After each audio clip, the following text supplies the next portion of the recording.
Gbogbo wa káàbọ̀ sínú oṣù tuntun, oṣù kẹsàn-án. Ní agbára Ọlọ́run ọba mi ọba Elédùmarè, oṣù yìí á sán wá sówó, á sán wá sọ́mọ, á sán wá sáìkù baálẹ̀ ọrọ̀. Èmi ni tí ń tòótọ́, ẹ wo bí Bayo Black lórúkọ tèmi. Ẹ káàbọ̀ síkànnì Odùduwà Voice TV. Mo kí gbogbo ojú tó ń wò mí.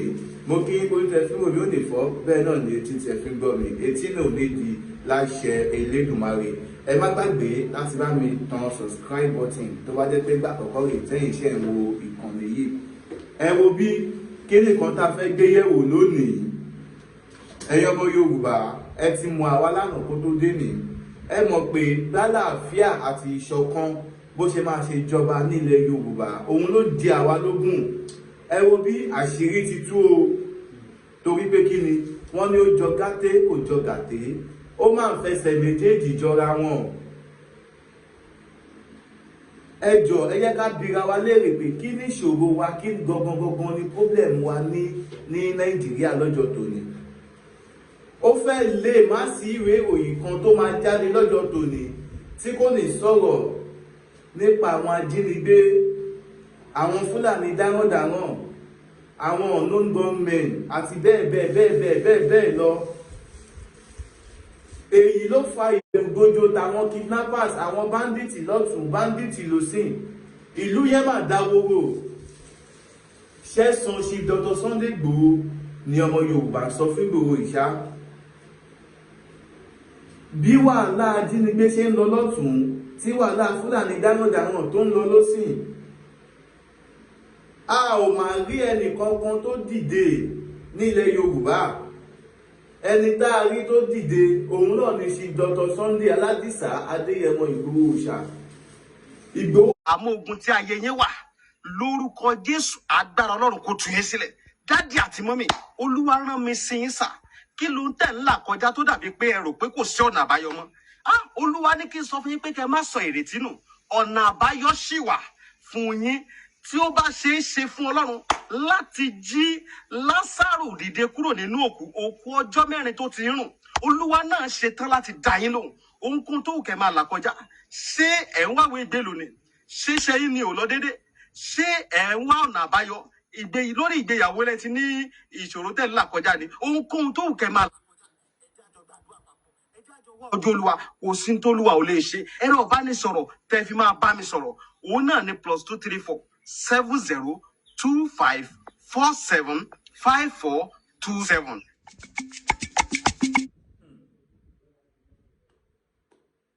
Ẹ káàbọ̀ padà ẹ̀yin èèyàn mi, Bayo Black lórúkọ tèmi. Ẹ káàbọ̀ síkànnì Odùduwà Voice TV. Akínyìn olùtẹ̀ fún òwò ní fọ́, bẹ́ẹ̀ náà ni etí tẹ̀ fi ń gbọ́ wa. Etí náà ní di láṣẹ Elédùmarè. Kí ló ń trend? Òun náà ni a pe ètò. Ẹ wo bí ẹ wo lórí ọ̀rọ̀ Aláàfin àti Onírìṣà. Tá a bá ń gbé ká wo ọ̀rọ̀ yẹn dáadáa, ọ̀rọ̀ tó ń lọ láàrin Aláàfin àti Onírìṣà lórí ẹ̀rọ ayélujára báyìí. Pẹ̀lú nǹkan tí Chief Dr. Sunday Igboho ń béèrè fún àti ipò tí ilẹ̀ Yorùbá wà lónìí, rí pé tó bá jẹ́ pé lóòótọ́ làwọn méjèèjì ń jà, rí pé ìbúrú jáì. Àwọn ọba méjèèjì wọn wà ní gbólóhùn asọ̀ kankan láàrin àwọn méjèèjì o. Kí ló wá dé tí àwọn kan ṣe ń promote ìjà láàrin àwọn bàbá wa? Kí ló fà á táwọn kan fi ṣe kí ni tó fi ń promote ìjà láàrin àwọn orí adé ilẹ̀ Yorùbá? Ẹ wo bí gbogbo wa la mọ̀ Very Dark Man. Òdú ni Very Dark Man, kì í ṣàìmọ̀ fólóko. Very Dark Man ṣe analysis kan lánàá. In fact, mo dẹ̀ wọ analysis yẹn mo wò pé ṣé bó ṣe ń ṣẹlẹ̀ rèé? According to Very Dark Man allege àwọn olóṣèlú kan wípé ṣe rí ọ̀rọ̀ tó ń ṣẹlẹ̀ láàrin Aláàfin Ọ̀yọ́ àti Onírìṣà. Ẹ̀yin ọmọ Yorùbá, ẹ ṣí etí yín sílẹ̀. Wọ́n ní wọ́n tún fẹ́ dọ́gbọ́n reduce power tó wà láàrin àwọn lọ́balọ́ba wa. Ìdí rèé tó ṣe kẹ̀yìn ọba méjì sí ọba méjì tó wò pé ní ilẹ̀ Yorùbá yìí tó wà highly respected, tó já sí pé kò sí béèyàn kan ṣe fẹ́ di gọ́vnà ní state táwọn ọba yẹn wà tí kò bá ti fi táwọn ọba yẹn ṣe, tí ó fi t'Aláàfin àti Onírìṣà ṣe, ṣé ó lè di gọ́vnà? Very Dark Man wá sọ wípé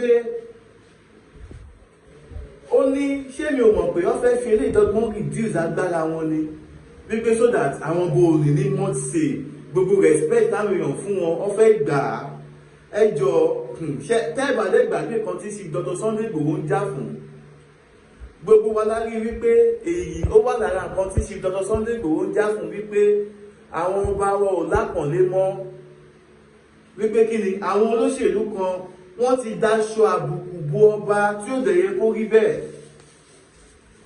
Àwọn ọmọ Yorùbá ẹ má gbàgbé pé olóṣèlú máa jẹ ọdún mẹ́rin ọdún mẹ́jọ ó máa fi pò lẹ́ o tọ́gbọ́ tí ọba bá ti jẹ títí láyé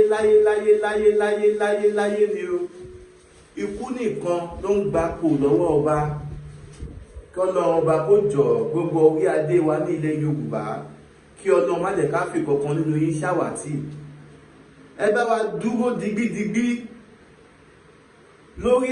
lórí ètò ààbò ilẹ̀ Yorùbá ìṣọ̀kan nílẹ̀ Yorùbá ìbànújẹ́ lámà lélẹ̀ yìí kí àwọn tí wọ́n ń gbé abúlé kí wọ́n má lè ṣe oko mọ́ sábúlé kó jẹ́ pé ọ̀ṣẹ̀ṣẹ̀ máa lọ ra gàrí ní gbogbo ni ọ̀ṣẹ̀ṣẹ̀ máa lọ sí gbogbo láti lọ ra gàrí kí wọ́n tó lè jẹ ẹ̀bà tàbí kí wọ́n tó lè mọ ẹ̀bà ọ̀ṣẹ̀ṣẹ̀ lọ ń ra àgbàdo ní gbogbo ni tó fi ń ṣẹ̀kọ́ tó fi ń ṣògì ṣó yẹ kó rí bẹ́ẹ̀ ṣó yẹ kó rí bẹ́ẹ̀ ẹ wo bí mo láǹfààní láti wí fún yín pé a máa gbàlejò kan àlejò ire ni tá a bá pè ní bàbá rẹ̀ kò burú jù lára àwọn tí wọ́n ti experience nǹkan tó ń ṣẹlẹ̀ ní ilẹ̀ Haúsá àwọn tí wọ́n ti fi ojú winá ogun Boko Haram tí wọ́n jẹ́ ọmọ Yorùbá ẹ wo bí àwọn tí wọ́n gbé bọ́dì wọn kúrò nílẹ̀ Haúsá látàrí ìbẹ̀rù bojo Boko Haram tí wọ́n pàdánù ọ̀pọ̀lọpọ̀ owó ẹ wò ẹ stay tuned lórí ìkànnì Odùduwà Voice TV show ẹ kú ojú lọ́nà àlejò wa ń bọ̀ kódà bí a ṣe ń sọ̀rọ̀ yìí àlejò yẹn náà ń gbọ́ wa báyìí torí pé kí ni olólùfẹ́ ìkànnì Odùduwà Voice TV show náà ni àlejò wa a ti rí wọ́n ti ṣàlàyé fún wa ṣé ẹ mọ̀ kan ṣé gbogbo nǹkan tó ṣẹlẹ̀ náà la lè gbé sórí afẹ́fẹ́ àmọ́ ìta lè gbé sórí afẹ́fẹ́ ń bẹ̀ ẹ wò káàkiri àgbáńlá ayé ká lè ṣe kí ni eléyìí ò ṣe pé ká lè fi dàlàfíà orílẹ̀-èdè ilẹ̀ Nàìjíríà láàmú rárá o àmọ́ kíkí ni kí ìṣọ̀kan àti ìrẹ́pọ̀ kó ló dé bá ilẹ̀ Yorùbá wípé ká lè mọ̀ pé kò síbi tó ti nífẹ̀ẹ́ wa ẹ má jẹ́ ká tanra wa wọn ò nífẹ̀ẹ́ wa àwa ara wa ní kẹ́jẹ́ ká ṣe kí ni ní kẹ́jẹ́ ká ṣàtìlẹ́yìn fúnra wa nítorí pé kí ni bí kulé ò pa ni tòde ò lè pa ni bí kulé ò bá pa ni tòde ò lè pa ni Chief Dr. Sunday Igboho mà ti ṣàlàyé àwọn tó mú DSS wá sílé wọn ìhun tó fà táwọn DSS tó fi lọ gbé olóńgbò Chief Dr. Sunday Igboho tó fi yìnbọn pa olóńgbò kí ló fà tó fi pa olóńgbò ṣọ́ra fọ́rẹ̀ẹ́ má fi inú hàn rẹ ó léwu ṣé ẹ mọ̀ pé bí Chief Dr. Sunday Igboho ṣe ń sin olóńgbò nínú ilé according to narration Chief Dr. Sunday Igboho Chief Dr. Sunday Igboho ní ọ̀rẹ́ kan tí wọ́n finú mọ̀ ẹ wo bí mò ń bọ̀ ẹ jẹ́ dọ́dọ̀ Prophet Ṣólóyè Táíwò bàbá orí òkè àṣẹ àti agbára tí n bá padà dé màá tún wá gbé yín débẹ̀ ẹ wo èmi ni tí tòótọ́ Bayo Black lórúkọ tèmi.